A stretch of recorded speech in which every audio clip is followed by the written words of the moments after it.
कर्मवीर भाऊराव पाटील विद्यालय विंचूर या ठिकाणी आंतरराष्ट्रीय योग दिन मोठ्या उत्साहात साजरा करण्यात आला. योग दिनानिमित्त आर्ट ऑफ लिव्हिंगचे प्रशिक्षक किशोर पाटील यांनी विद्यार्थ्यांना योगाचं महत्त्व समजावून सांगितलं. त्याबरोबरच विविध योगासनांची प्रात्यक्षिकं देखील करून दाखवले. त्याबरोबर विद्यार्थिनींनीही योगाचे धडे घेतले.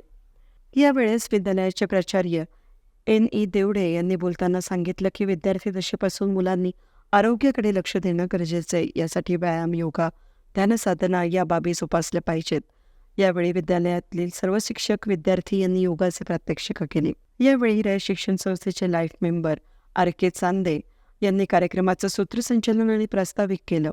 विद्यालयातील ज्येष्ठ शिक्षक भोसले यांनी आभार मानले. वेद न्यूजसाठी प्रतिनिधी सुनील क्षीरसागर, विंचूर.